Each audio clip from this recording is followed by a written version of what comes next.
yeah, so I just got done filming that short. If you saw that, definitely go check it out if you haven't. But I just wanted to do a little bit of I don't know, visual documentation of something really cool like this. I'm just gonna move all that out of the way. Um, yeah, so they made a freaking game manual for the Super Game Boy. Um, obviously they make all kinds of game guides these days. There's the page from the short. Just, put the game pack in the Super Game Boy, in the Super Nintendo, and bing, bang, boom.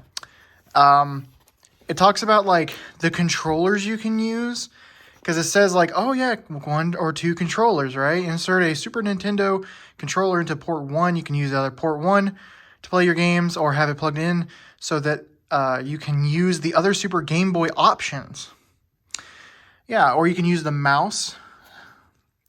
There's some blurbs there. It's pretty cool. An abundance of options, the main menu. Yeah, look, so in the Super Game Boy, you have like the menu and you can change your frame. You can change the color palette. Color palette icon. The Super Game Boy allows you to choose from one of the 32 stored color combinations consisting of 4 colors each. Choose a combination that enhances the graphics and adds to the theme or style of the game.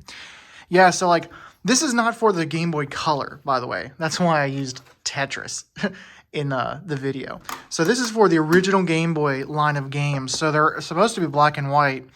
But with the Super Game Boy, you can add rudimentary color palettes just like the Game Boy Color did.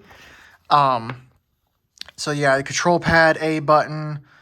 You can use the mouse. I think it's saying that the mouse is mostly for the graffiti option. Let's read that. The graffiti icon lets you create your own border. With either a thick or thin pen, you can draw a field of mushrooms for Mario or a stellar design for Metroid 2. You can even draw the game window on the game window itself. Excuse me. Yeah. This is pretty cool. It's pretty cool. Oh, yeah, the button settings. So you can make it so that, like, A and B can be, like, diagonal or the other way diagonal. Custom colors. Yeah, there's a bunch of different designs here. You can make the games look pretty much anything you want. I personally like playing these in the standard black and white. That's the most fun for me. Sorry for all this glare. I'm not a fucking professional YouTuber here. Shading bar, changing colors. Yeah. Some color suggestions. Let's see. Use the cursor to choose one of the paint colors, then move over to the palette to see if your custom colors look good. Make sure that the color doesn't cancel out any of the game elements. That's smart. Password. Once you've found your ideal colors for the game, take note of the password at the top of the screen. When you want to use those same colors later, all you have to do is use the password. Look at that. Like, saving templates on the freaking Super Game Boy. You never would have imagined that now, would you? And then it just goes into, like, each color. Or, excuse me, like, all the different color and border options. Like, look at that. Super Game Boy presents color games.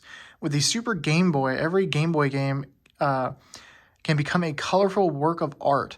On the following pages, we'll show you some of the classics and some new games with different color combinations. You'll also find game tips to help you get through some of the tougher stages of each game. Wow, so not only does it show you how to use the Super Game Boy, but this is actually showing you some tips on the games themselves. Look at that. We got some like Mario or Wario World, it looks like. Super Mario Land 2. Yeah. I believe from here on, it mostly just goes into each game. Yeah. Donkey Kong. Look at that. That's pretty cool. What we got at the very back. Problem. No picture or sound. Is the Super Game Boy correctly inserted into the Super NES control deck? I don't know. Man, I should have used Donkey Kong in the short. All right. This is pretty much all I wanted to show. Just how silly something like this can be. Because, we have game guides today, but they're for complex games. But this, it's a Game Boy. There's not a manual for how to use the actual Game Boy, right? But technically there is.